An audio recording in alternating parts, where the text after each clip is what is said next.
140 কোটির একটা দেশ 11 বছর ধরে ট্রফির জন্য হাহাকার করার পর একটা ক্যাপ্টেন পেল, যে ক্যাপ্টেন 8 মাসের ব্যবধানে দুটো আইসিসি ট্রফি জিতে আনলো, সেটাও আবার একটাও ম্যাচ না হেরে। আর আজ সেই দল সেই ক্যাপ্টেনকে সরিয়ে অন্য ক্যাপ্টেন নিয়ে আসছে তার জায়গায়। ইয়েস, রোহিত যুগের অবসান। আর কখনো শোনা যাবে না captain Rohit leading from the front. পরপর দুটো আইসিসি ট্রফি জেতা, ক্যাপ্টেন্সি পেসার সামলে অ্যাগ্রেসিভ ব্র্যান্ড ব্যাটিং করে দলকে প্রথম থেকেই ফ্রন্ট ফুটে রাখা ক্যাপ্টেন রোহিত ভারতীয় ফ্যানেদের মনে সবসময় স্পেশাল হয়ে থাকবে। হ্যালো অ্যান্ড ওয়েলকাম গরিবের ক্রিকেট জ্ঞান ইউটিউব পেজে আরও একবার সকলকে স্বাগত জানাই। ভারতীয় ক্রিকেট ইতিহাসে রোহিত শর্মার অধিনায়কত্বের একটি সোনালী অধ্যায় আজ শেষ হলো। মাত্র 8 মাসের মধ্যে দুটি আইসিসি ট্রফি জিতে তিনি ভারতীয় ক্রিকেটকে এক নতুন উচ্চতায় নিয়ে গেছেন।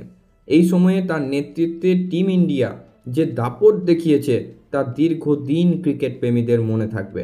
ক্যাপ্টেন রোহিত শর্মার স্মরণীয় অর্জন 2023 বিশ্বকাপ টুর্নামেন্টে 11টি ম্যাচের মধ্যে 10টিতেই জয়। শিরোপা জিততে না পারলেও তার আগ্রাসী নেতৃত্ব ছিল অনবদ্য। 2024 টি-20 বিশ্বকাপ টুর্নামেন্টের অপরাজেয় চ্যাম্পিয়ন, তার নেতৃত্বেই ভারতীয় দল দীর্ঘ অপেক্ষার পর টি-20 বিশ্বকাপের ট্রফি ঘরে আনে।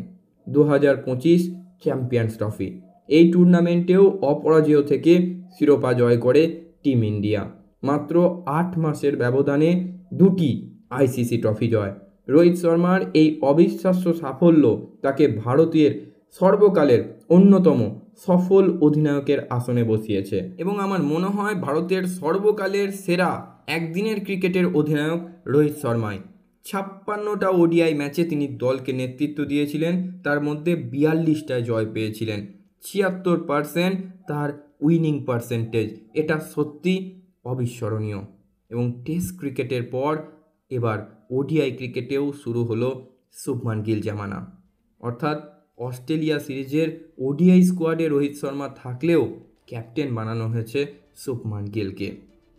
অর্থাৎ ক্যাপ্টেন হিসাবে রোহিত শর্মার অধ্যায়ের সমাপ্তি ঘটেছে।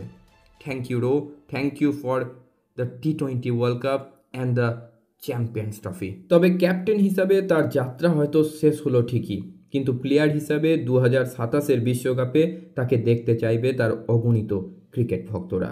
আজকের মতো ভিডিও এই পর্যন্তই। সকলে খুব ভালো থাকুন, সুস্থ থাকুন এবং ক্রিকেট সংক্রান্ত যাবতীয় আপডেটের জন্য আমাদের গরিবের ক্রিকেট জ্ঞান ইউটিউব চ্যানেলটিকে সাবস্ক্রাইব করে সবসময় আমাদের পাশে থাকুন।